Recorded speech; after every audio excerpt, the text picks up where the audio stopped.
Cool. That intro was awesome. Yeah. Did you see that? Yeah, I was there when it was filmed. Where did we film that? In the alley.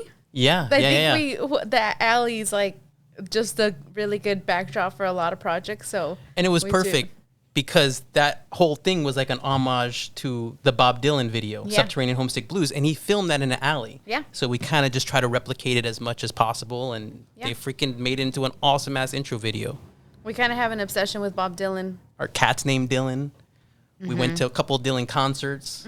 So he's always around. He's always like omnipresent in whatever we do. He should be like the Jesus on our leg. I won't go that far. But look at all the lights around us. Look at everything. Look at the little Claudia thing on the bottom of your screen. Look at the set, everything. It feels like we're in the middle of the shop. Yeah. And we are actually. But like where the set has kind of went inside the middle, and there's just these great lights everywhere, and we got audio, we got microphones. I mean, this is awesome. Yeah. And this kind of feels like public access TV, like in the 90s when we were growing up, right? Yeah. Yeah. If you don't know what public access TV is, it's basically like Wayne's World, but like super low budget. Like where it would be like some random person talking about like birds or some shit. And literally what you would have to do is you would have to pay like $300 for like 30 minutes or whatever. And then you can go on there and kind of broadcast whatever you like. Yeah. And I feel like this is just the 2021 version of that. Yeah. You know, except we don't have to do it through any kind of cable or TV or anything like that. We do it straight through YouTube. Yeah. So I think that's super cool. And that's kind of where we're at right now. Yeah. And so it's kind of be a little bit of a different format, would you say? Yeah, it's definitely going to be a different format. So we have a few things that we're going to be doing different.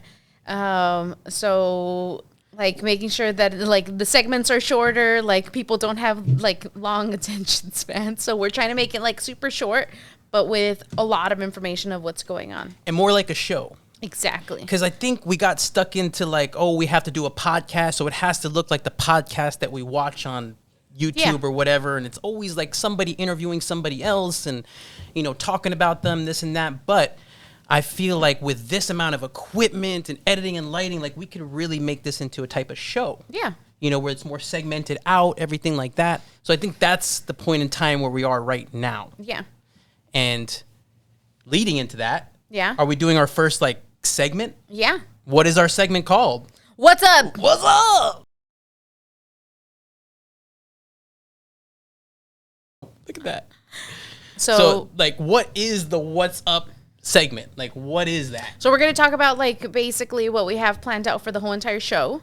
And it's like we are going to have guests, but they're going to be like shorter, like little, like I guess video or whatever of them.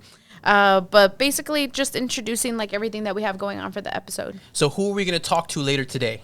Jen from 30 Flirty. So Jen from 30 Flirty, and is she going to come into the studio, or how are we going to... We're going to have our face-to-face FaceTime. Face-to-face FaceTime. So that's kind of another segment. Yeah. Right? So what is face-to-face FaceTime? Like, what can we expect? So face-to-face FaceTime is basically someone will call in or come in, and we're going to talk to them for about like 10, 15 minutes about what they have going on, like for the week or the day or whatever, and just talking about them and, you know...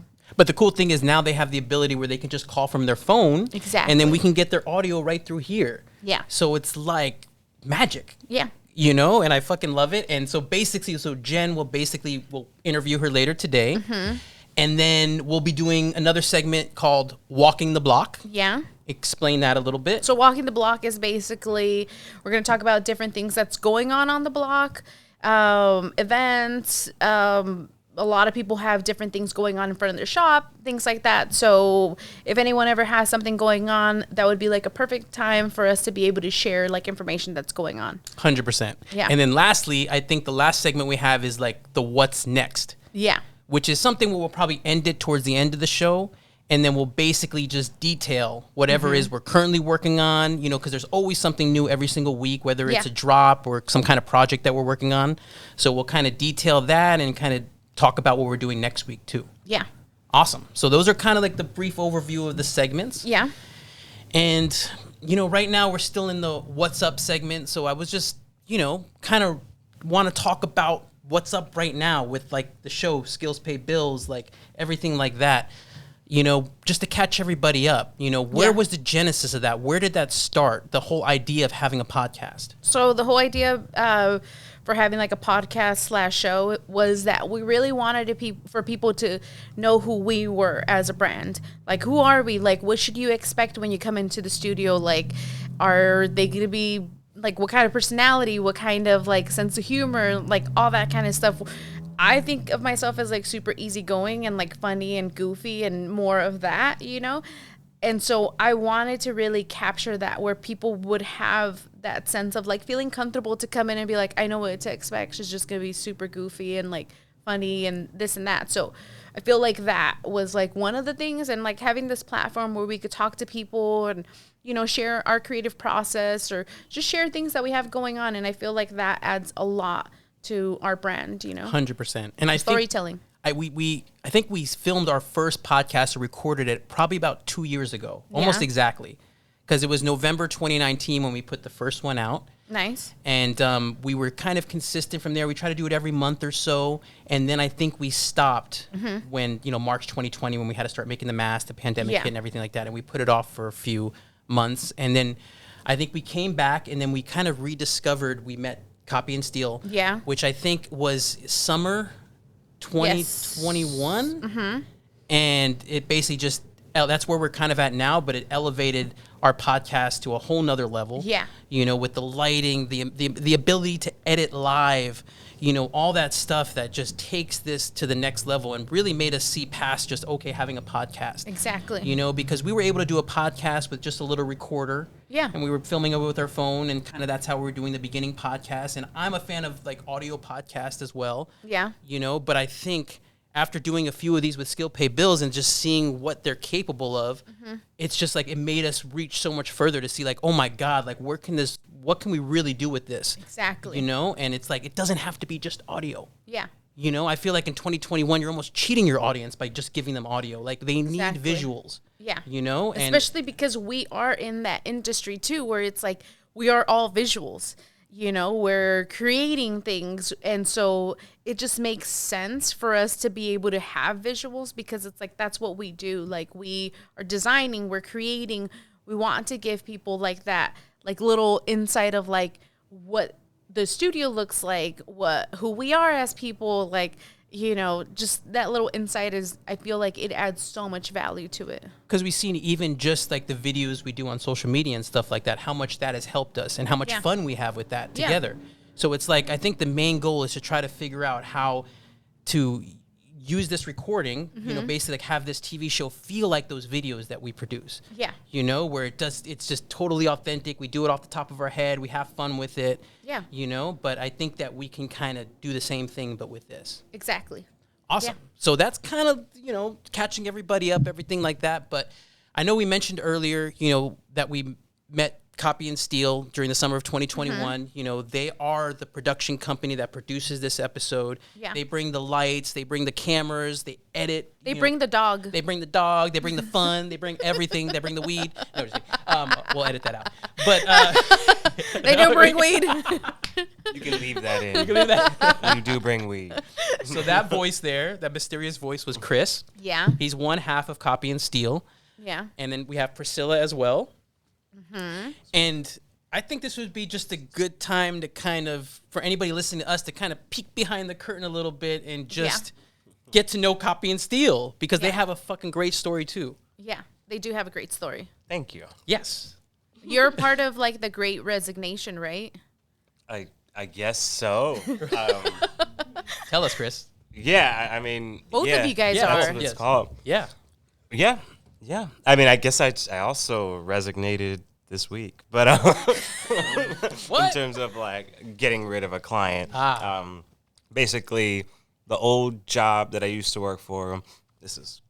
I hear the delay. The old job that I used to work for. Where you're from? Basically, I transitioned them into a client when I started doing this new work, and it was all cool. Like, it was, you know, cool money, and they definitely, like, it was easy because I knew the company. But you know, now I'm getting to the point where I'm outgrowing the need for that client and the need for that, like, safe, comfortable work that like can pay the bills. And now I'm getting to a point where it's like, we can do this. Like if we put all our energy and focus at this, we know we can succeed.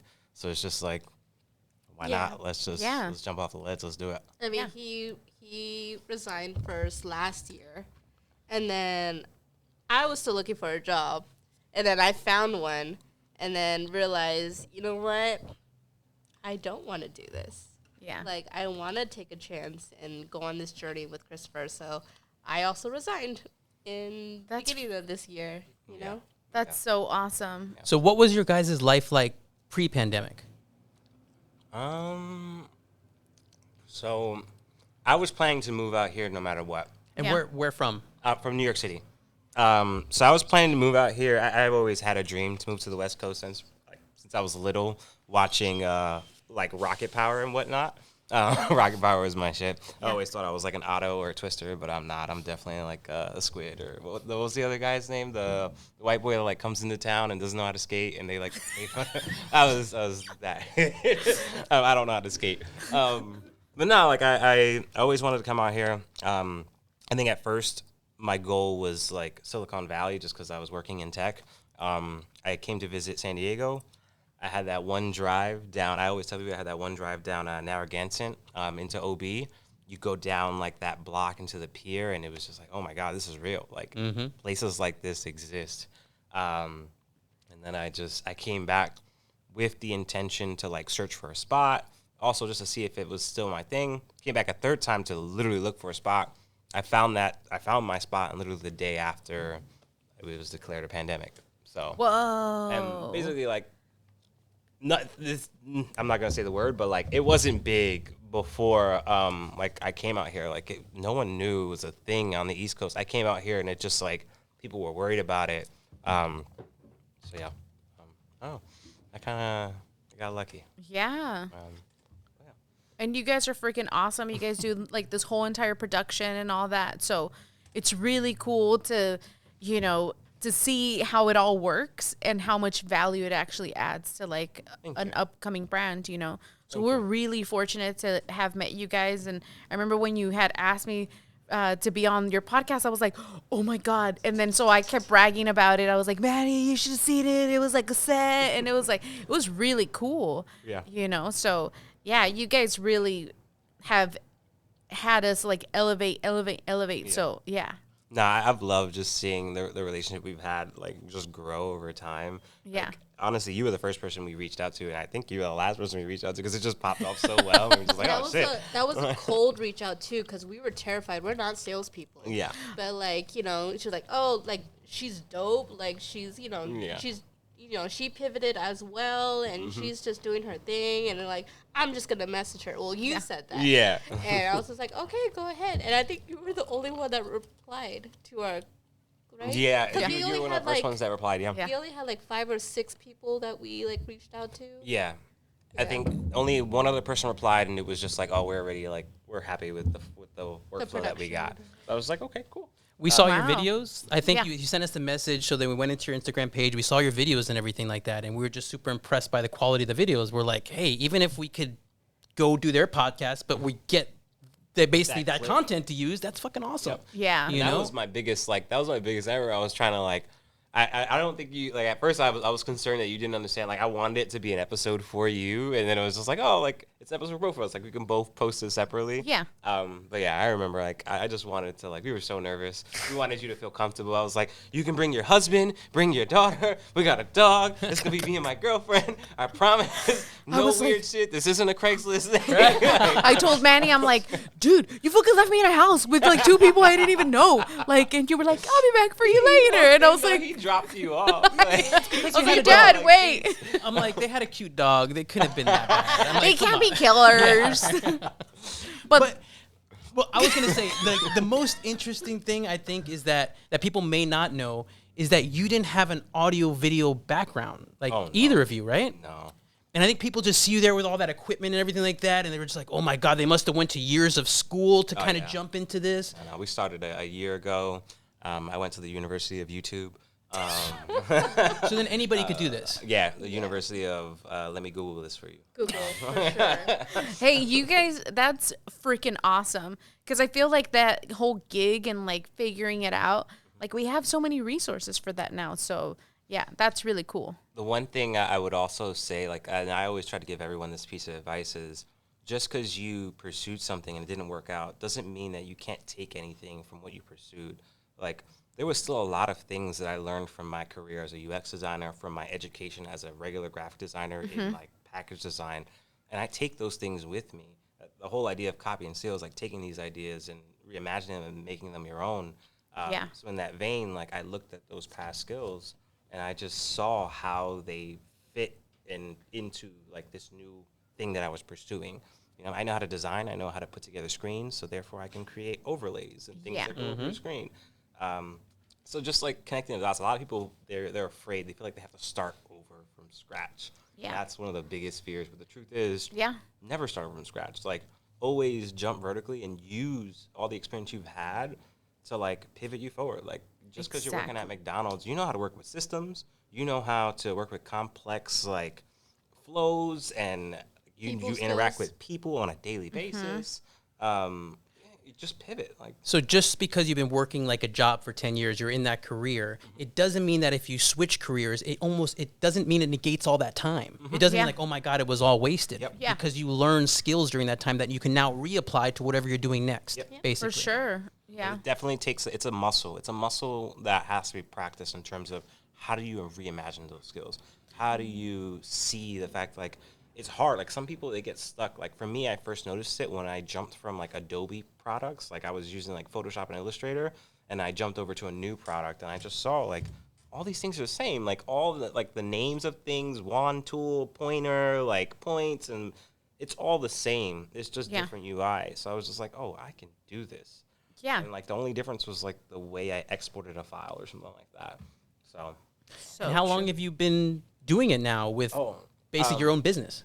So I was doing UX for 6 years, and then we've just been doing this since now for like a year and a half now.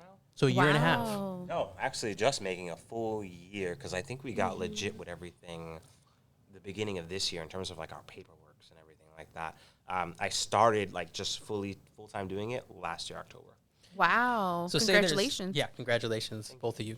So I would say, like, if there's like a valet driver, say somebody's out there listening, you know, what is the hard truth about it though too? Like, yeah, you want to inspire them to do it, but is there any hard truth about doing it too? The hard truth about it is understanding what motivates you. I feel like you have to understand how you work best. I feel like, you know, a lot of our education and a lot of the way society pushes us is just like, I don't know, like, it's, I'm choking up on my words right now, but like, Get to know yourself. Get to know what, you know, what motivates you, what gets you excited, like, and like, don't fight against yourself when it comes to that. If you know you are a certain way, then you are that certain way. Like, you don't have to change yourself, but find what gets you ticking, and then it's a lot of trial and error. Yeah. And also, you need to have passion and intent. You have to have good intent behind what you do. If you're just doing it for the money, then, you know, nothing else drives it. Like, it has to be something you would want to be doing and being paid for, like, not being paid at all. Like, just how you do this. Like, you would be making clothes and merch no matter what. Yeah. It just so happens that it aligns, and we live in this world where, like, we can explode now because everyone sees the value in this stuff. They see the value in this one-of-one. Do you ever get lazy? Oh, hell yeah. Like, how do you fight through that laziness? Because, like, with the other job and stuff, you have other people that are depending on you and stuff like that. So if it's just you two, how do you fight through that laziness?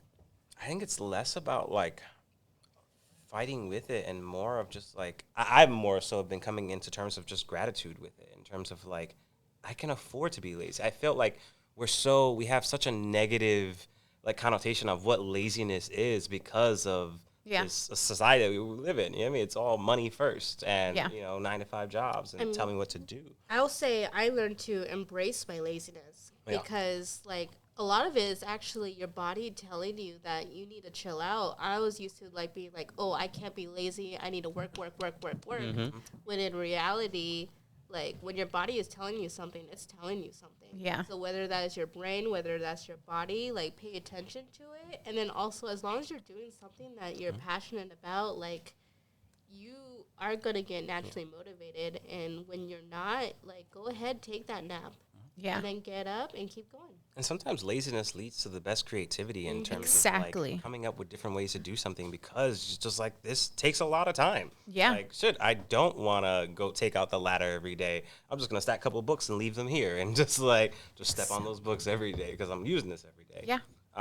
So yeah, laziness can be seen as. And the other part of it, have you ever had a month where you're just doubting yourself? So how do you fight through that self-doubt of like, oh my God, it's been a slow month? I think it's a bit of everything in terms of like sitting down with you guys, having days like this, having days where it's like, shit, if this was last year, it'd be like 9 to 5. Like, Yeah. like I'd be waking up at 6 o'clock in the morning in meetings, hating and dreading everything.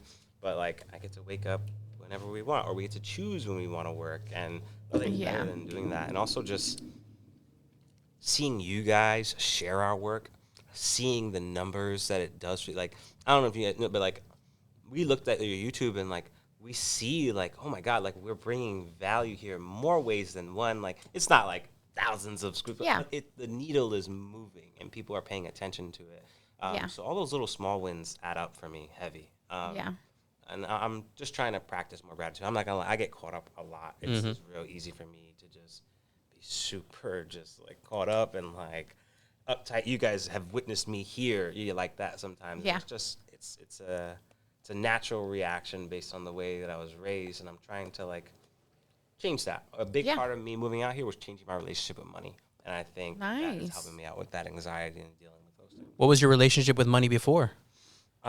He was a baller. Everything to get it, bro. Anything? It was worth everything, and it meant everything. And I remember my goal was just to like make 6 figures out of college, and once I did, I realized I was like, I don't need to make more than this. Like, I had to have a kid. I was only guy. Like, so I just realized like this isn't all it was meant up to be.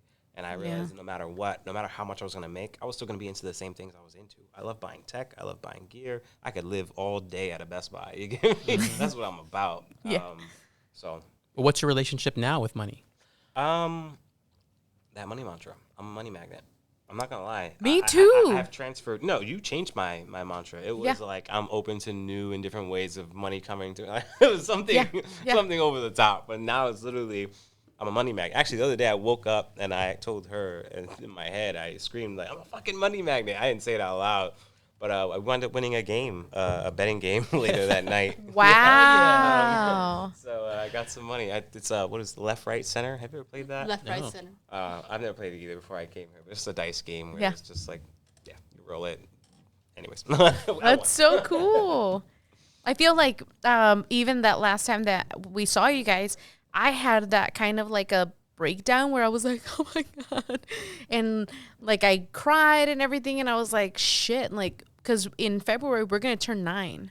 And so it's still like that time of like just kind of being like, whoa, like, should I still be in the space that I'm in? And like, oh my God, it got like rough. And I was like, the universe was supposed to have my back and it didn't. And, it got really intense. And it was like I needed to like cry it out in order to be like, all right, I'm a boss ass bitch. Fucking stop fucking crying. Like, what are you going to do to fix it? Like, I'm a problem solver, So it's like still having like those moments where it's like normalizing these moments of like, it's hard. It's really hard. Like, I went into opening up a business thinking like everyone's just going to come. And it's like, that doesn't happen. Like, so I feel like having like these stories of like, hey, it's hard, but at the end of the day, like those little things that I wish my parents could have done with me, like, them going to like my recitals, them being able to pick me up from school, them being able to drop me off in school. Like, I get to do those things with my daughter.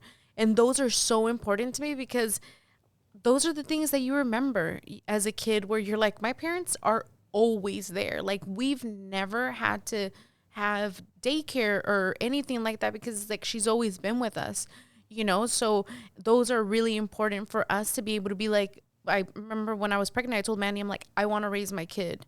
Like, I don't want to like have someone else do that for me, you know, but it's like having like those moments where you're like, oh my God, I'm so grateful that I get to do that, and that I get to spend all day with Manny, even though sometimes, you know, like you guys go through the same thing of like working together as a couple, then you're just kind of like, okay, this is testing me today, but it's super important, yeah, I think, to have the couple thing, because I know even on my end, you know, I've always had a job and everything like that. So it's like this last year has been very, you know, I've been dealing with every month. It's like, oh my God, should I have done this? Should I have not have done this? Da, da, da. And it was always Claudia every month to kind of like, okay, let's get a little bit back to reality. Let's let those fears go. Like, shout it all out, fucking do all this. But like, then what are we going to do next? Because we're not going back. So it's like, how do we fucking just do this? And I don't think I would have been able to do that by myself. Like, I think you need somebody else there to talk you off that ledge constantly. Yeah. You know? And so that's been really helpful. And I've seen, like, you know, we've been through a lot of stuff together, you know, where it's like from one thing to the other thing to the other thing. So it's like having, like, seen your potential and like who you are as a person and how much worth ethic, like, you've put into things. Like, to me, it was like, dude, if you're willing to do that for our business, like, it's only going to elevate our business so much. Like, if other businesses and like I was telling my mom, like, no, you're making someone else rich. Like, your whole life is like, her whole like job thing is like ending in like the next like 6 months. She's been there for 26 years. And she's like, what am I going to do now? And I'm like, well, I don't know. And so I was telling her, I'm like, Mom, like, my mom's 67. So it's like, Mom, no one's going to hire like someone at that age, you know? So having like this conversation with my mom where I'm like, do something that's going to make you happy. Like, what have you always wanted to do that's going to make you happy? And she's like, I don't know. And I'm like, you used to do cake decorating classes and you used to do this and you used to do that. My mom's, she's a creative person. You know, but like now she's like, I've invested 26 years in this company that is now having her sign all kinds of stuff and like having her like be loyal to them. And she's like, she doesn't speak English. She doesn't speak the language, anything like that. But she's been with this company. So like that transition of like now having to back out and be like, who am I as a person? Especially at 67 to realize what makes me happy again. Exactly. You know, because I'm sure she hasn't asked that question in a very long time, because it's really just been about how do I make sure my 6 kids are fucking fed, sheltered, all that stuff. I think her likes and her creativity, it took a back seat for a really long time. Yeah. So it's like, it's sad to get to that point and then be like, what is my life now? You know, it's like all her kids went to college all at once. And she's like now being like, who am I? You know, and it's sad because it just shows you that these companies, you're so disposable. You know, and it's like, and I told her, I'm like, yeah, it's freaking hard. And a lot of the times you're like, okay, like, you know, trying to figure out like rent and how to do this and how to do that. But it's like at the end of the day, it's like, you're like, dude, I get to do what makes me happy. And that happiness is going to go to you. It's going to go to you. It's going to go to you. And I'm not going to be a dick because I'm so happy with my life. But the one part to that is that it's like, happiness is a lot, but then also we have to pay all these bills every month. Mm-hmm. So it's like, it's just that balance of like, I want to be happy all the time, but then also I want to make sure that what I'm doing translates into some kind of career for me or some kind of money, or I could pay my bills. Like, I think just my biggest fear is always just not having, just being out. Like, oh my God, being able to reach into the bank and there's nothing there. Yeah. You know, and maybe that shouldn't be, I shouldn't even think about that, but that does come into my mind every time. I'm like, should I be happy, or you know, like, or should I be? I feel like it's a symptom of like the American dream that we were all fed, in terms of like, you're gonna, you know, you're gonna go to school, you're gonna graduate, you're gonna get a wife, you're gonna have a kid, you're gonna have a job, and that job's gonna be with you for the rest of your life. And it's like, now that's not the picture. Like, we're going through growing pains. Yeah. So, like, the internet has changed the playing field. And like, big time. There's so many different ways to make income. And it's just like, how creative can you be?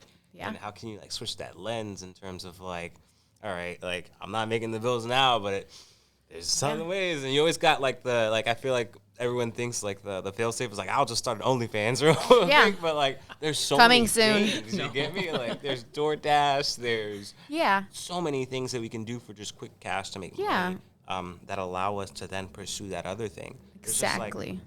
Like, what motivates you. I mean, some people, they need someone to tell them what to do. And also some people are just fine having jobs and just having like that one singular spot of income because they have that disconnect. They believe in that work-life balance. But I feel like where we are in this space is like, we're creatives. We're always going to create. Exactly. We're just finding a way to make this like be a part of our lives and like support our lifestyles. Yeah. And that was never possible before. But you're right that for some people, right, quitting may not be the answer for them, right? If they do like that structure, if they don't want to have to think too much or creativity is not their thing or they can't use social media, maybe it wouldn't be good to suggest them to leave their job. Yeah. It's not for everybody, I think. I mean, I feel like I thrive on structure. You know, it's like I love having like a structured day and where I'm like, I have to do this and I have to do that.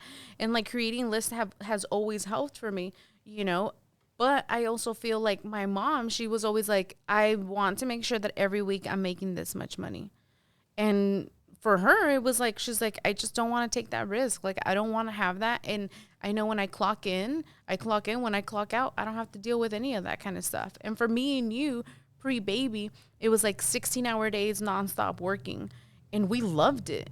You know, we loved freaking that work, like having something to like look forward to where it's like, hey, today we get to wake up and we get to film a podcast and we get to do this and we get to do that. And that like is our driving force of like, oh my God, we have so much stuff going on. Now, if we didn't have stuff going on, it would feel more anxiety than anything. It's a joy of building something. Exactly. You know? Even if it's a very slow growth, you get to see it grow. Exactly. You know? It's like Soloka is the same age as like our kid. It's like they're both 9. And it was like insane because she was 5 months old when we opened up our first location. And so we had like a baby with us, like, and there's like a picture of us, me like holding her and like drilling something. And, you know, so it was like that whole thing of like, I have to make this survive. And no matter what it takes, because I knew that this is going to be able to provide for her to go to college if she wanted to do that, you know. But it was like providing like a comfortable life for us, you know, where it's like, hey, we could have coffee 3 times a day if we wanted to, you know. Hey, we could go out and have dinner with our friends if we wanted to. Like, those are like the stuff that we enjoy doing anyway. So it's like just having like that comfortable life where we don't have to worry about it. And that's a currency in itself. Exactly. The time is the currency. Yeah. Is all, yes, I can, yes, 100%. Yeah. Next segment. That felt therapeutic. That was 33 minutes, guys. Holy shit. Oh, like, do you need a pause? You should pause. Should we pause? Yeah. Pause. So, but how would we? Hey. All right. What's next? Well, what's next is one of our next segments that we'll introduce called Questions from the Gram. Okay. And Questions from the Gram is basically, you know, the day or two before each podcast, we'll put it out there, you know, like ask us any question, and then for Claudia, and you'll answer it live during the podcast. Yeah. So that's what Questions from the Gram is. Okay. Should we jump into it right now? Yeah, do it. Okay, perfect. So this first question is actually a pretty relevant question. I'm very scared. Question is, your space is wonderful, but is there anything you'd like to add? Space, design, or storage? Is there anything you'd like to add to your retail spot? So we actually, on Monday, we moved a lot of things around. So we do have plans to rearrange the whole space. We don't have our fabric wall up anymore. It's actually, we moved it to the back of the studio. We want to really showcase everything that we do here. So more of an open plan where you could see our cutting table, where you could see our sewing machines, all that kind of stuff. We will have some kind of division, but you'll still be able to see all that. So you'll be able to watch us as we work. So the fabric wall originally was in front of your sewing machine. Yeah. So when people would walk by the shop, they would see the wall and they wouldn't see you behind it. Exactly. Why did you do that in the first place? Well, just as more of a connection where you could see that we're actually making everything here. Why did you put the wall up? Oh, we put the wall up so we could divide the space. Ah, okay. Yeah. So it was, you know, we wanted to divide it so we could say like from here and moving forward, this is all of our retail space. And so now we have our, you know, our register booth, all that kind of stuff. And it basically creates that division. So we really want to show you what we have in the studio as far as like our tools, all that kind of stuff. So, but the unexpected consequence of creating that division was that when people would walk by, they wouldn't see us back there creating, right? They wouldn't see you back there. So it would look like the shop was empty because you couldn't see behind there. But now that that wall is being removed, when people walk by on the street, they'll basically be able to see you doing what you're usually doing, which is cutting, sewing, you know, being active back there. Exactly. Awesome. So that is happening when? So we moved everything around already. So we're basically fine tuning like where we want to have this setup and that setup. And so we're installing a curtain today.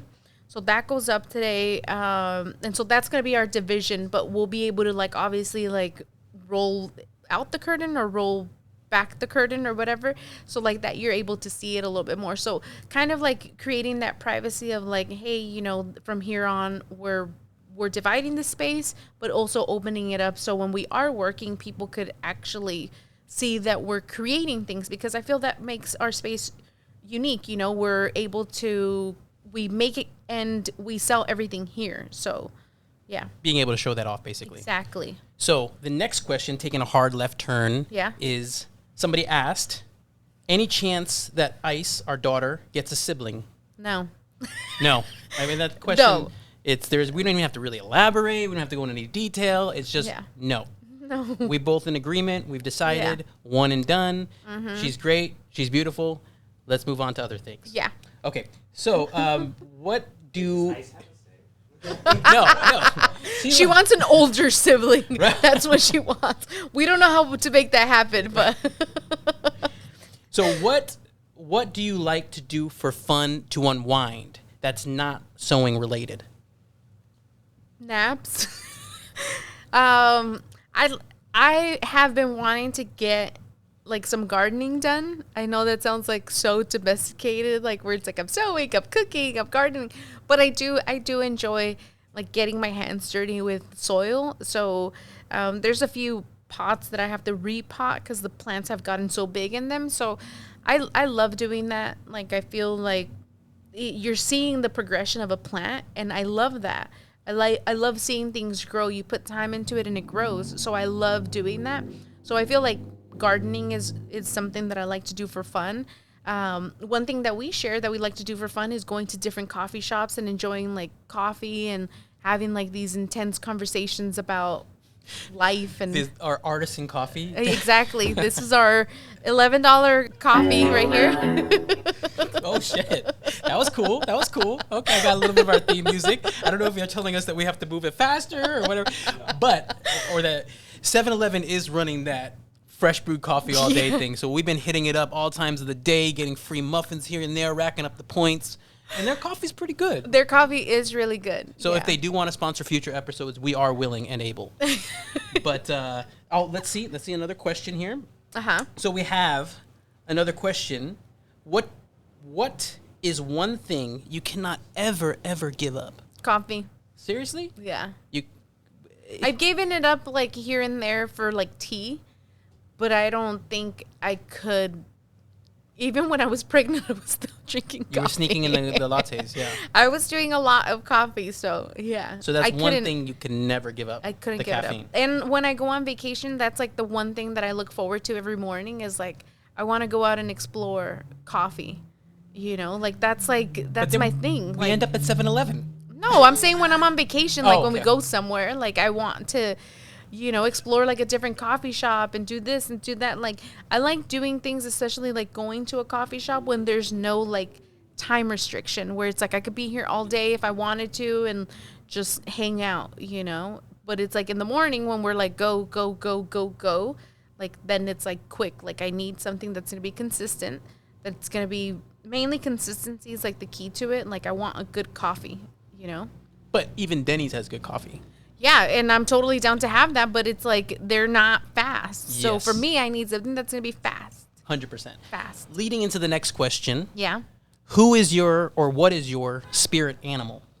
Carmen, your mom. She's my spirit animal. She's not an animal. Well, she's a mammal. Oh, my God. She's freaking honest to the point, and I feel like I would love to be a little bit more like that. Like I would love to just kind of tell it how it is sometimes. But do you really want to be that honest? Do you want to be like a walking personification of the Larry David character from Curb Your Enthusiasm, where you're literally everybody you walk into, you have a confrontation with? Well, yes. That's my mom. For my past 36 years of existence, I've been so passive that I would love to like one day just be like, fuck you, fuck you, fuck you, you're cool.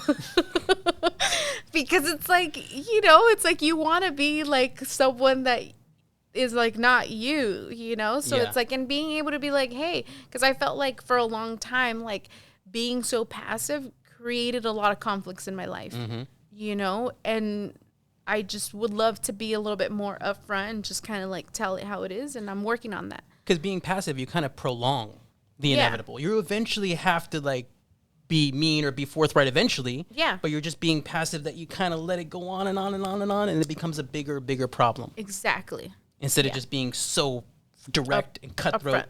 But I also think there's a balancing act. Exactly. Because what my mom has is also can be very destructive. Where, she needs a little bit more of the kumbaya spirit that we have. And we need a little bit more of the fuck you spirit that she has. Exactly. Yeah. Okay. It's balance. Definitely. Yeah. So what is your go-to coffee drink? Just regular coffee with a little bit of cream and a little bit of sugar. 3 creams, 3 sugars. We're good. Hazelnut? You love hazelnut? I like hazelnut, but I mean, I could do like any kind of coffee with a little bit of cream and a little bit of sugar. A little bit bitter is more my style, where I wanted to have like a little kick,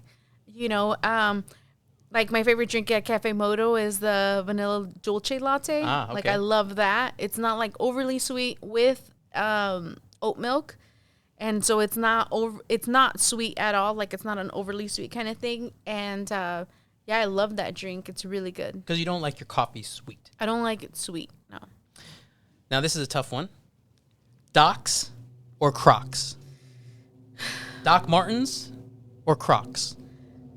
I feel like I'm a boot girl because it's like I like to feel like I'm ready to do anything, like to get dirty, to be able to like crawl on the floor if I have to, or climb up a freaking scaffold if I needed to, So I like working boots, but at the end of the day, you're like, dude, your feet are so tired because they're heavy boots, But you look good.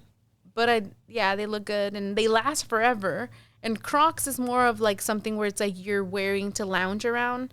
They're not a good looking shoe at all, but it's more for you to like be able to hang out and have like a slipper to go out. Comfort. It's comfort, yeah. What What is the Pythagorean theorem? The Pythagorean theorem is basically like an adjacentness to like every angle of like a square of a triangle or something. Who asked this?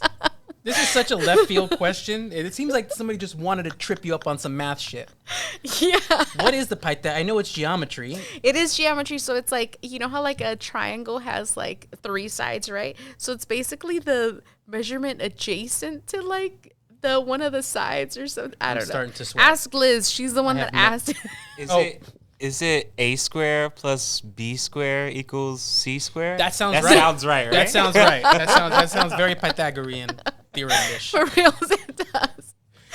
So the next question is, what is your favorite musical, if you have any? Okay, so I only seen one musical. And it was Aladdin, and I was like blown away by that. I was like, what? Because I love costumes. Like costuming is like, and you've known this about me for a really long time, where it's like when we watch like a time period like movie or anything, I'm like, oh my God, how did they get all these people to wear all these costumes? And so costumes for me is like a big thing. So when I saw Aladdin at the Civic Center, I was like, what the fuck this is what I want to do for fun. Like, so not Aladdin the film. No, like the musical. The actual play, the theater version. Oh, yeah. Okay. Yeah. I get it. Well, isn't that a musical? Well, a musical can be a film too. That's why I was confused, because I was like, oh, damn, Aladdin's the only musical we saw, because, we've seen In the Heights and some other movies recently that would be considered musicals. So I don't think it just has to be a theater production.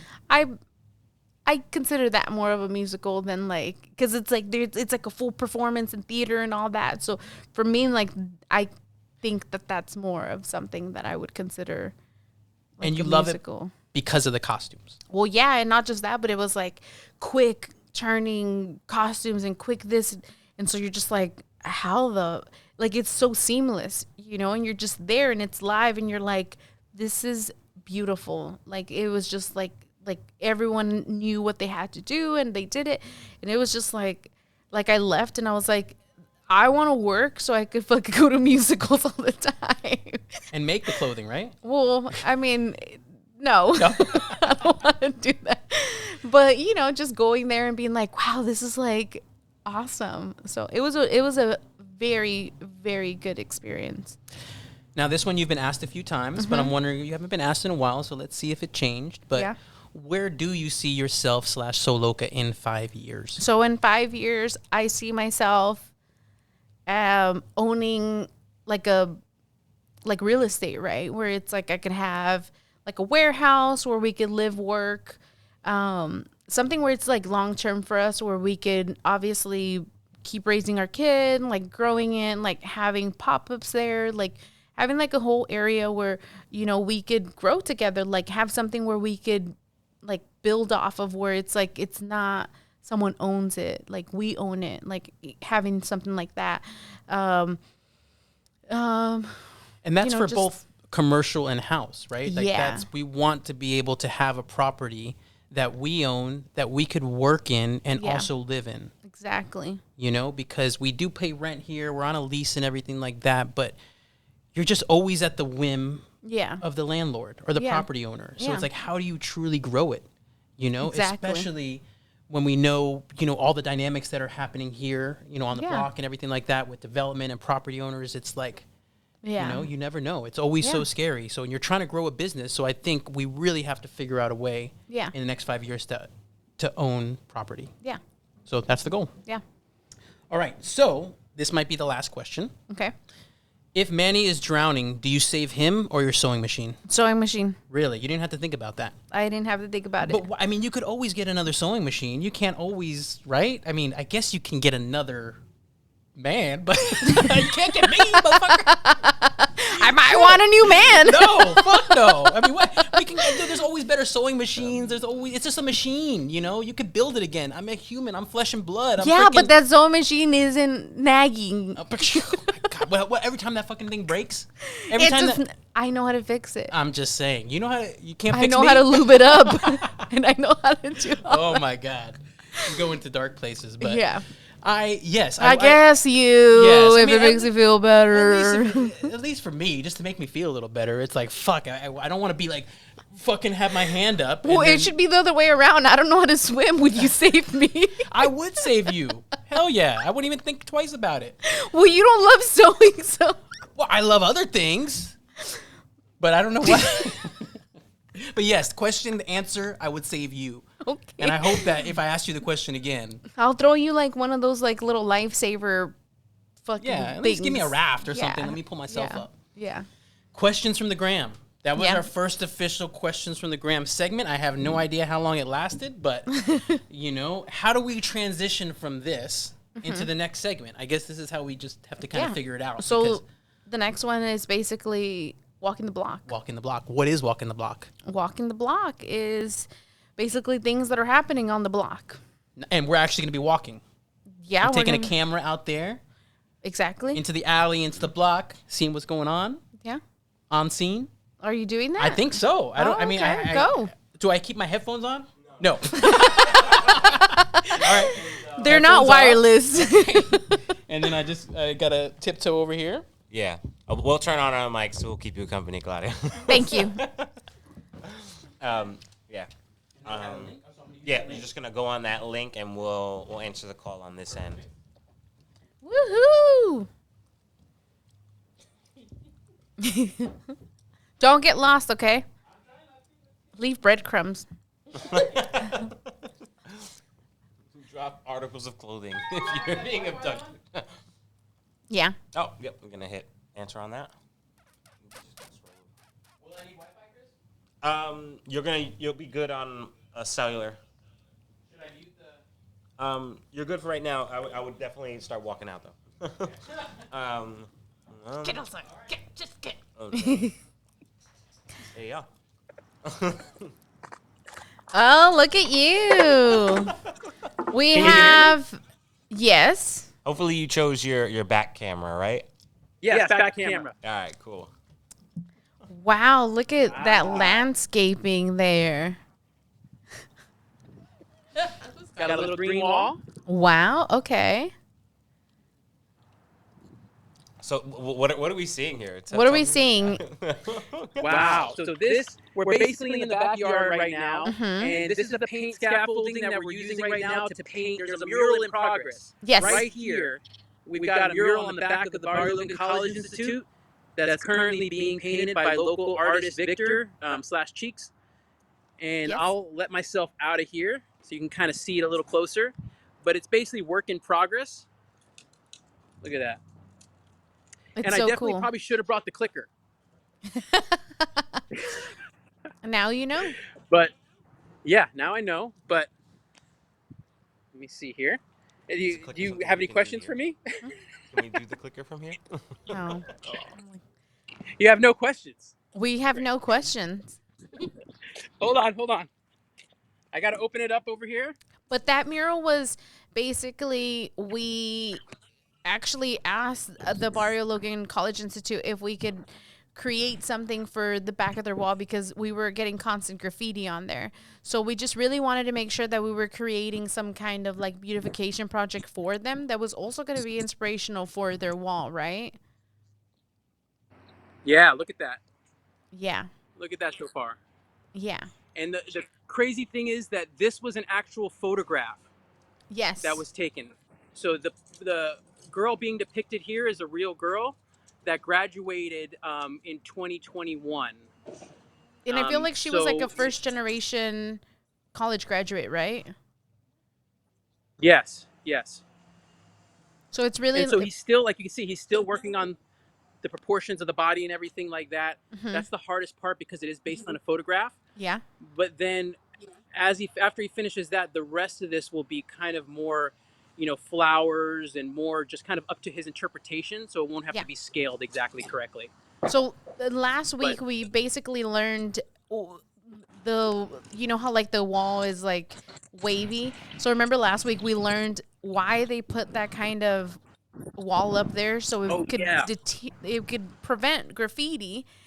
But like now we're trying to like paint it. You're like, oh shit, this is like really difficult. So I feel like that was like one of the more difficult parts about it is like since it is like a wavier wall, you're running into that kind of where it adds more dimension than it really is. So he actually started with like a smaller face and then he had to scale it up because since it is wavier, it adds shadowing that you really don't need. And so going a little bit bigger has been like the saving grace for it. But 100%. And I'm going to, if you want to talk for a second, Claudia, I'm literally going to walk to these over here. Okay? okay. Nice. So I'm going to, go ahead. So we do have 4 other walls that we've been basically working on. I haven't worked on them, but 4 other local artists have been working on those. And it's another basically public art that we've been working on where we allow for local artists for them to be able to like paint on these walls. And so one of them is Churro. We have Almost there. Okay. We have Churro, we have Mary, we have Aigato, and we have Pashish. And they've all basically... This is Churro. That's, yes. And so these are like movable walls that we've basically had artists paint on them. And so one of them actually has canvas on there, so he'll be able to take it off the wall and keep the artwork, which was like a great idea. But we really want to make sure that we're highlighting more local artists that are here in the community. I feel like we're like on the 100%, news and or this is- something. And Mr. Bazunski, can Mary? you please report live from the corner of Evans and Logan? Yes, I can. I'm right here. Live. So I got all 4 of these. We've got Mary, we got Aigato, we got Pakish, and we got Churro Face. Yes. And they'll be up for the full month of November. Mm-hmm. And then They're- basically they'll be painted over. by 4 different artists for December. Yes. Cool. Signing off. Awesome. I'm going to join you guys right now. Awesome. See you soon. Bye. Bye. So I feel like public art is like the best thing that you could do, because it's like it's so inspirational to be able to walk down an alley, and especially like I never went to college or anything like that, so being able to walk down an alley and seeing like someone that looks like you that is also first generation with like a college diploma, you're like, wow, like that's amazing representation, you know? And you want to see more of that kind of stuff as opposed to like just kind of, you know, calculators and rulers. That's not going to be like an inspirational site, you know? So we kind of went a little back and forth with the owner of the building, and we were like, hey, you know, this might like influence more people than like a calculator, you know? And she's like, okay, like I'm totally down with it. So our whole plan with like the alley project is basically to create the whole a whole walkable experience in the alley, so like that it does create value for like the residents that are here and like the businesses that are like back there, where they're not having to paint like the walls over and over and over again. So out of breath. Sorry. I ran over here. Oh my God. But yeah, so you got to see the mural outside, and hopefully over the next few weeks we'll kind of see the progression of that. Yeah. We'll see whatever's new out there next month. And what's the next segment? Wait. We also have our cool. Yeah. Jen's on the line. What's the name of the segment? Face to face FaceTime. Do the segment first. Face to face FaceTime. Then we're gonna have a face. She's in the green room now, so you're gonna have to go to her scene. Who are we gonna be talking to? We're gonna be talking to Jen from 30 Flirty. Oh my God! Oh, hey. What's up, Jen? Hi, guys. Hi. Hey. Can you see us too? I cannot see you. I can only Damn see it. myself. Oh, well, that's better Am I because you don't want supposed to to be see able me. to see myself? Yeah, you should see yourself. Oh, I mean, you guys? Oh, I see you guys now. Now. Okay. Awesome. What's up, Jen? Nothing. Just, here working my job. So we're very excited to see you and to talk to you. I'm excited to be on here. Because obviously you're in your shop, which you are another business here on the block.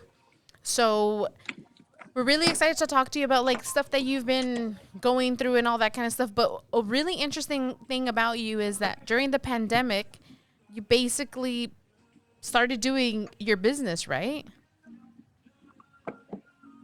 Yes, during COVID is when my business really thrived. So I know that a lot of people say, oh, my business suffered, or really COVID really helped me back. But for me, it was the other way around. For me, it pushed me out of my comfort zone and out here with all of you guys. Yeah. And your story is really interesting because you basically started as like a vendor and then you moved into your own storefront. Yeah, it's a really amazing opportunity. I feel really blessed because with the support of all of my customers who, if it's people that keep coming back, that really make you feel and think, oh, I'm doing something right because people keep coming back. Exactly. Mm-hmm. And where's your shop located? I am inside Art Hub Makers here on Logan Avenue, and we are home to over 25 studios, shop artists, local artists here in Logan, and it is directly across from El Carrito en Por Vida. So, we're basically neighbors, guys. Yeah, we are neighbors. But what's some cool shit that's happening in the Art Hub in December that you can tell us about? So a lot of the shops here in the Art Hub are working really hard to stock their little shops and, have all of the cute things that hopefully everyone wants to buy. Yeah. We're really rooting for Shop Small this year. And I feel like any other year, I hadn't thought of it like that. Like, of course, I would buy here and there, but like this year, it's really important for me to go to every shop on Logan and buy something and make that one of my Christmas gifts. So here in the Art Hub, we're planning, everyone has individual sales going on. I know I will be offering a sale for the Advent calendar that Walk the Block is going to be working on. And I'm sure we'll come up with more things. We're having a nativity out in front, which would be really, really cool because a nativity really represents the Mexican culture during Christmas, which is, you know, it's really important. And I grew up with that. And I know a lot of the shops here grew up with that. So we will be having a nativity out in the front. We're decorating. We're hoping to host a lot of the artists that are already here in the Art Hub outside. We're having live music, and it should be really, really cool. Wow. Super fun. I want to go. Walk on over. We're going to walk over. Hey, I'm really proud of you because it's like obviously like your whole story of like shifting from the pandemic to like now having your storefront, and we could see that like your storefront is obviously like full of all your designs, which is amazing. Thanks, is there one gal. specific one that is like the top seller that you're like, that's what you started with and now you're kind of like running with it? Yes and no, because I feel like my t-shirts and the messages that are on them speak to so many women, and not just women now, but my t-shirts are unisex and sizing, so anyone can really wear them. And I do stay in the comfort of like, you know, dressing women and women my age and women who represent everything I stand for and that I love. I do have the Chillona Pero Chingona, which I think represents me. I believe that's me in a t-shirt. Yeah. I do have designs that are really, really new that people just fell in love with, like the one that's right behind me, which means sigue creciendo, sigue luchando. In English means keep going, keep growing. Yeah. And I take that, I hold that really, really dear in my heart because I do have days where I'm like, fuck. Do I want to get out of bed? True. But in my mind, I have to think like, you know, like, yeah, you're having a shitty ass day, but you need to fucking get up, get shit done, and tomorrow will be another day. True. You know, so I have people relating to even like the newer designs, which I love. Yeah. And that's what we love because it's like you're a maker, you're creating. Like, so every week, every Friday, it's like both me and you were like, how much shit are you making today? And you're like, I have to make like 10, 20 different shirts. And I'm like, dude, I'm right there with you. So it's like, it's awesome to be able to go into a shop and then see something different every week, which is that's like our superpower. You know, we get to create something. That. Yeah. And people are excited to like be able to see like your new thing. So that gives, you know, your clients like something to look forward to every week, right? Yes, I try. You know, I've always said I'm my worst critic because I have things I'm working on and I just don't make because I haven't decided on the font or I haven't decided on the size or where I want it. And so it's like, I need to stop and really just go for it. Like I can always change it afterwards. You know, it's not permanent. I can always change it. Like, can you print your own small batch of shirts? Like you can decide how many you print, right? Yeah, so usually I go with my gut, Manny. I dropped a new shirt this week. I haven't modeled it. I haven't had anyone pictured in it. It just literally was on my computer and I was like, let me just make it. Yeah. I made 3 in each size. So it was 3 small, 3 medium, 3 large, 3 extra large. And I was like, and I'll see how it goes, you know? Yeah. And I brought that in on Saturday and by Sunday I had none. Wow. So it's really amazing where I can really get out of my head and say, it's going to be amazing. Like, stop fucking downing yourself, you know? And that you can. So, yes. And so now I'll just print more. Yeah, you print those small batches and then you can just test out how it does. Yeah. And then if it sells out within a weekend, then you're like, fuck, I need to print 30 or 40 of these because obviously it's hitting. You know? Yeah. Yeah. That's like, so that's what I love. Yeah.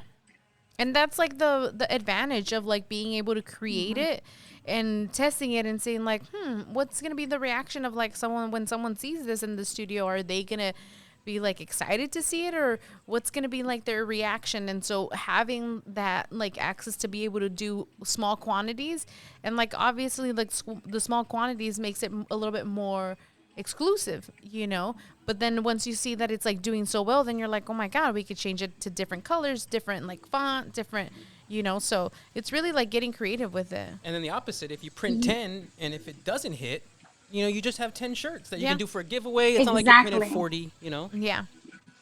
You're so smart, Jen. I feel like I would really love. Jen, are you there? To produce and bring. Yeah, can you guys hear me? Perfect. You just came back in. Ah, okay. I'm saying I would love to mass. We lost her. Oh. Well, that's usually how the FaceTime segment will probably end. Somebody will lose a connection, and we'll just kind of move on to the. Call back in. Oh, there we go. Back in right now. Oh, nice. Go back to that scene. We'll call it. You don't have to do anything. It just remembers it, or it should remember it. I guess it's not going to remember it. There we go. Oh, what's up, Hi. Jen? Hi, guys. Hey, sorry, we disappeared into the cloud. We have to start. We're like, over? no, Jen. But you were saying that with the small batches. Can you hear me? Yeah. Yeah, obviously I would love to like mass produce them, because then that would, give me a little free time. Mm-hmm. But I like having the control of, if it doesn't work out in one color, I can just change it that week into a different color. Exactly. Or in a different size or in a different font. And I love that. I love offering that. Yeah. It gives it more of like that you're in control of like what you're able to test with your market and all that. So that's genius. Yeah. So I do have a last. Guys. Yeah, of course. I do have a last question. Mm-hmm. What's up for 30 Flirty in 2022? I don't know. That's a hard question. I really want to do a lot of things.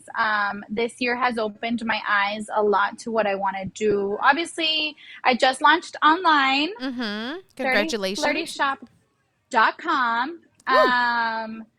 I just launched online. I want to do. I obviously want to focus on that, but then I also really want to focus on creating a place where women can come and, I don't know, work with someone that will teach them a craft or something for them to really become independent, start a career, or, like I learned it all on my own. I was a stay-at-home mom for over 9 years, and this newfound freedom that I have, not just financially, but I feel like I pride myself in knowing that I started with nothing, and now I have a shop, and I'm building all of these connections with all these amazing people. And that's what I want to do. I want to help other women grow. Yeah. And you're a philanthropist. That philanthropist life, I want it. Exactly. And we're here to support it. Because I think that day that we met where you asked for scissors, that was the best day of our lives. I remember that day very well. Is it going to be a great day? No. Was that when you met? That's when we officially met. A year ago? I think so. Yeah. It was like the third week of October, I believe, or like I can't remember. Yeah. But it was like super windy and like raining and gloomy. And I show up and I walk into the city. I was like, hi, you think it'll be a really good day today? And Claudia's like, no. I was like, no, because it's going to rain. And you're like, I was like, okay. I'm usually very optimistic. That was like I was being realistic. Like, I don't think it's going to be great. It's windy, it's raining. And yeah. But it was so funny because I was like, hi. And she was just like, no. She like busted my bubble. I'm so sorry. I was definitely Carmen right there. But hey, thank you for coming on. Your shop looks awesome from what we're able to see. Thank you, guys. Let me do like a 180. Ooh. Like a flip. Oh, shit. Ooh. Hell yeah. Look at that. See? I may or may not be dizzy right now. Right. You're awesome, Jen. We're really proud of you for all your accomplishments, and we look forward to seeing how your business is going to grow and how you're going to grow. Because, yeah, it's hard being like a stay-at-home mom and then having that transition and, you know, having 2 kids and running a business and doing all that kind of stuff is like. You know what? It's really hard, but it's not impossible. Yeah. It's not. You and I are both doing it. Yeah. You know, a lot of the women on the block are already doing it. So it's just, we're resilient. We can do it all. That's true. It's hard, but not impossible. Exactly. It's not impossible. Yeah. Awesome. Yeah. Exactly. So it's nice talking to you. Thank you, Jen. Thank you, guys. Yeah, awesome. Thank you. Bye. Thank you. I'll see you in like an hour. Yeah. Yes. Hey, this was our first face-to-face FaceTime. Yeah. Yeah. Shots. Woo, woo, woo, woo, woo, woo. Okay, you guys. Thank you. Oh, yeah. Thank Bye. you. I'll see ya. Bye. That applause was awesome. Yeah, that was super cool. Jen's awesome. Yeah. Thank you, Jen. That was super cool. She was really just literally like a couple of shops down. Yeah. But it feels like she's so far away. Yeah, she was. It was like she was in Alaska. Right? It felt like that. What do we do next? So the next segment is. What was the next segment? You know, I think it's something to have to do with, fucking, fucking. What's next? I knew it. It's what's next, which basically what's next is we're going to basically talk about just what we're going to be up to like this week, maybe next week. Okay. There's always revolving projects going on. And this week especially, we have a lot of shit going on. Yeah, we have a lot of stuff going on. So not only did we remove our wall/comfort zone of hiding, we also have to make sure that we're having the shop presentable enough for us to open. So today, this whole entire week is like just long nights of like making sure everything's installed, making sure everything's like where it needs to be. But we also have a really cool opportunity with creating this one-of-one jacket that we teamed up with Disney for their new movie called Encanto. So cool. Yesterday we actually went and saw like the movie and everything like that. No spoilers. No spoilers, but it's very, very cute and it's like It's a beautiful movie. With beautiful songs. With a lot of really good songs, and we're just basically really excited to create something that's going to be one-on-one, and we're actually giving it away. Yes. So it's our first official giveaway that we'll be doing, which is really exciting for us because we've never had a giveaway. So be patient with us while we kind of kind of figure out like the little kinks, but we plan on doing way more giveaways in the future. Definitely. And so we kind of figured like, hey, this would be like a great thing to start with. It's a great test run, and it's going to be a Soloka jacket. So it is inspired by Encanto. It's inspired by a Disney movie, but you're not going to get a watered down version of a Soloka jacket just because it's Disney or anything like that. Disney, they reached out to us and they wanted a Soloka design. They wanted you to have creative control. They just wanted you to make something inspired by Encanto. Exactly. So I think that's super, super fun. You get to just go all over the place with it, and it's really just anything. There's no restrictions. No. So it's what you put out is what comes from your brain. Yeah, exactly. So I'm very inspired by their color palette because they're bright. There's a lot of beautiful colors that usually you don't see together. And I feel like I'm really good at doing that, where it's like you're mixing patterns and colors that don't necessarily go together, but then they end up meshing really well. So I feel like that's one of my strong points in design, where it's like I just force colors to get along. And so I'm really confident with it. Like I'm excited because it's like I'm using a fabric that there's a lot of cultural significance behind it.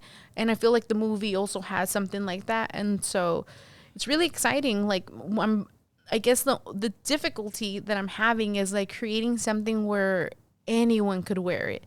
So I'm more of like, I want for it to be where a man or a woman could wear it. Anyone. But that's most of your jackets. That's most of the stuff that you create. It's all pretty much genderless, right? I mean, it looks good on a man or a woman, basically. Yeah. So I mean, I don't think the this one-of-ones, yes. Yeah, I don't think this jacket's going to be any different. Yeah.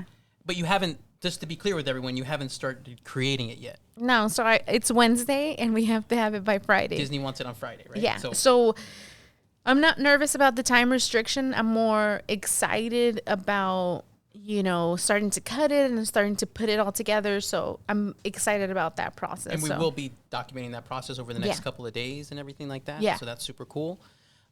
That's the biggest thing that's kind of crowding our mind right now, right? Just making sure that this goes well, that the giveaway goes well, because almost 200 people have already kind of put their names in the hat for it. So it's like, we haven't done a giveaway before, so how do we just put all those names in a bucket? How do we do it correctly? How do we have fun with it? How do we make sure it's completely fair? And the other thing is that we're not just giving away the jacket. Yeah. Like, that's the main thing. But also we have other Sew Loka one-of-one items, zipper pouches. We have sewing lessons. Pretty much everybody who participates, we're going to send them a promo code. Yeah.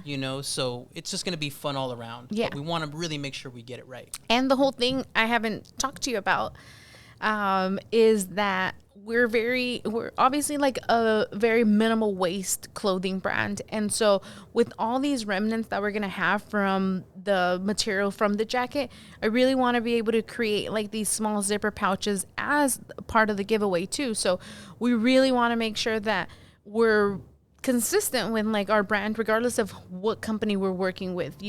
For us, it's like making sure that we're very, very, very minimal waste. And so obviously having this fabric, we want to make sure that we utilize everything in order to where nothing goes to waste. Exactly. And we're going to do that with this jacket. Exactly. 100%. Yeah. So I'm excited about that. That's Encanto. Yes. Right? So we got the Encanto thing going on. I'm also trying to rack my brain right now. I know there's other stuff that we're doing. Yeah. So feel free. So we also are working on build your own jacket. Yes.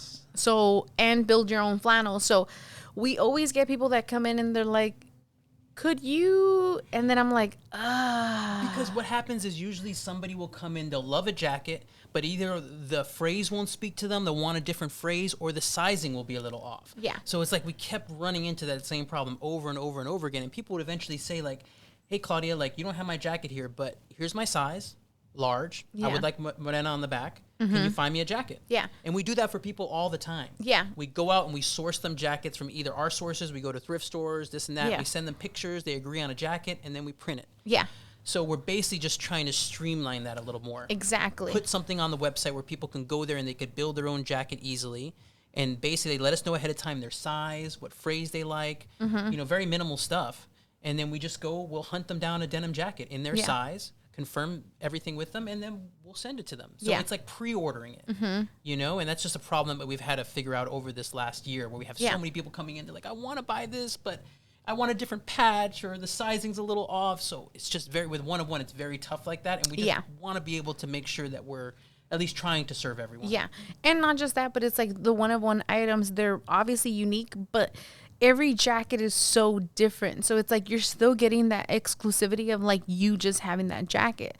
So we're not watering down any like kind of like that this isn't like exclusively for you. It's actually more for you, because it's like we're like, hey, we got an order from Amber. She's a size medium and she is, looking for a jacket that says chingona. So then we're like, fuck yeah, we're going out for Amber right now, and we're gonna like, Amber is like our mission. We hunt down a jacket for Amber. Exactly. So it's like it makes it where it's like we want to have that connection. Like we want to know who Amber is. Amber is a fucking chingona, obviously, and she wants a jacket that represents that. So it's like for us, it's like more of like that intimate experience with like creator and consumer. Like providing that kind of like experience for them where they're like, this was like specifically made for me, or specifically sourced for me, and specifically, and who does that, And so it's like we have that opportunity where we're creating everything in-house. We're like, we want to take it to the next level of like, hey, this person wants something like this, so let's go out and like kind of find that for them. 100%. So that's going to be very fun for us to do, because it's like the holidays are coming. And so a lot of people love, obviously our denim jackets and our flannels are our #1 sellers. So we really want to get people excited for that, because that's going to be one of our big things, where it's like you come in and you leave with a jacket. you know, so. Exactly. Or at least having that option. Like if you don't see something on the rack, at least we give you an option to find something in the future. We're not leaving you hanging. We're not saying no, anything like that. Yeah. So leading into the holidays, we can kind of wind everything up with just talking about what are the, some few events coming up for the holidays. We have Small Business Saturday, which is November 27th, which is Saturday, which is you should be supporting small businesses all the time because we are the backbone to communities. But that day is specifically made for shopping small. It's the Saturday after Thanksgiving. So we want everyone to come out and support all the small businesses that are here. So that is the 27th of November. During Walk the Block. And then we also have Logan Nights, right? Yes, that's coming up in December. And those are night markets that we're kind of trying out for the first time. Exactly. So it's going to be more of like a come out, get a cafecito from Por Vida, walk around, wear your scarf from Marissa's Awesome Designs and like get all cuddled up and bundled up and walk around and do your holiday shopping. It's like there's a lot of amazing, businesses here. And all the shops plan to stay open late. Exactly. So when you walk the block, it's not going to be everybody's closed or anything like that. No, everybody's going to be open. Everybody's going to have all their best stuff for the holidays. Yeah. It's going to be really, really beautiful. And we've already wrapped all the trees with Christmas lights, so it makes it where it's like a little bit more of like that holiday kind of like experience where you're like, oh my God, it's like the holidays are here, and And December 18th. Yes. Is actually the biggest one, right? Yeah, so we're having a posada. What is a posada? A posada is basically like a celebration, like a big party where it's a very traditionally Mexican party, where it's like people usually bring food and it's like a potluck style and there's, candy for the kids and this and that. And so for us, obviously kind of trying to like do it to where it's like we obviously can't have a potluck style thing because it's like COVID and all that kind of stuff. So we're doing it a little bit different where we are giving away candy for the kids. We'll have candy bags. We will have like a whole setup for Santa giving away gifts in front of Soloka. And then I'm actually creating a Barrio inspired Santa Claus outfit. No way. For whoever wants to wear it. You'll be basically riding around in a lowrider saying ho ho ho to all the kids. So it'll be really fun. Super cool. And so we're really excited about that. We really want to keep these traditions alive where, we're mainly doing this for like the kids in the neighborhood. Like we're having a lot of arts and crafts stations around like the block so kids could come out. And, we have so many kids in our neighborhood that we want for them to have something for them to do. It's not just this is like for adults to come and shop, but it's like it's a lot for like the kids to come and have a day where, they get to enjoy like, coloring or doing arts and crafts and getting like gifts from Santa. So in December 18th, is that a Saturday? So that's a Saturday, and it's going to be something where it's like from like a 12 to 8. Okay, so just like a little bit of an extended walk the block, exactly. So it creeps into the nighttime. Exactly. Okay. So we will have like mariachis, we'll have like a little procession, like all that kind of stuff. So it'll be a very exciting night, Beautiful. Yeah. Awesome. It'll be nice. Yeah, there's a lot to look forward to. Yeah. Super lot to look forward to. Mm-hmm. And then I think, oh my God. Oh, wait, we triggered like a little graphic summary here of all the things just so you can summarize it. Oh, there nice. We go. Yeah. Look, Shop Small Saturday. Mm-hmm. Exactly. That's coming up November 27th. Yes. Logan Nights is in December. Uh-huh. It's basically 4 days out of December, right? Yes. Is it Mondays or Saturday? Logan Nights? Yeah. It's on Saturdays. So they're just extended. So usually we have Walk the Block. It's from 12 to 6. So this one will be more of a 12 to 8. So it's a little bit more extended. And I think there's 2 nights where we're actually extending it. For Logan Nights. Beautiful. Yeah. Okay. And then the Posada, of course, is December 18th. And the Posada is December 18th. Yeah. Perfect. And I think the one thing we didn't mention on there that we're basically going to be filming, I think Friday, a whole like social media campaign for the block. Yeah. Like all the businesses on the block. It'll be a fun little reel that I think Alex from Simone Lemone's going to be kind of directing and stuff like that. And it's going to be super cool. And then we're planning to kind of just sponsor that. Exactly. On social media for the entire month of December, just to kind of remind people like all the super cool small businesses that are right here on the block. Yeah. So we actually just were on a meeting with a lot of other, districts here in San Diego. And so a lot of these other districts have a lot of resources, right? Where they're like, hey, we're having this and hey, we're having that. So our district is a little bit more special in the sense where it's like we are very under-resourced, It's like we don't have a whole entire team that's like specifically for special events. So it's like we do invite you to like keep that in mind, that it's like we're very grassroots here, and like we're all super small businesses that are brown owned, and what better way to like support a small business than coming here and like seeing like all the beautiful things that Barrio Logan has to offer. So we do ask for like your support during Small Business Saturday, because it's like we are a very unique little area. So, and we need a good Christmas this year, because last Christmas it was just a little bit. It was a little sad. It was a little sad. I mean, there was just hardly anyone, and it was yeah. So this 2021, we need a really good Christmas. Yeah, and I feel like there's more of like that kind of like people have something to look forward to. So, people are really excited about this Christmas. So, yeah. Yeah. What are you doing, you weirdo? Well, I'm trying to figure out a way to kind of, like to head into the outro, or to head into like, because we went over everything. We kind of set it all up. And now it's just about like, hey, we're going to be doing Skills Pay Bills. We're trying to do it twice a month, you know? So we're going to try to get really consistent about that, because that's one thing we haven't been consistent about, is just putting it out on the same day. I know Copy and Steal is definitely pushing us in the direction of eventually doing it live. Yeah. Which scares the shit out of me, but I know that's probably means we should do it. Yeah. So, I mean, there's a lot of things. I think even Copy and Steal said maybe a live podcast in front of the shop one time during Walk the Block. So there's a lot of cool things that we're pushing towards. But this, I feel, is a milestone episode for us, because we really kind of, I think, are pushing in that right direction of where we want to be, of this being kind of like a show, a TV, not just a podcast, all this shit. So hopefully this is the beginning of something really fucking cool. Yeah, it is. Cool. Yeah. On that note. Thanks for being my co-host. Dude, it was and fun. running around and coming back, and you're like, I want to do it again. All right. Well, all right. Thank you, everyone. Thanks for coming. Yeah. Thanks for being here. Thanks for listening.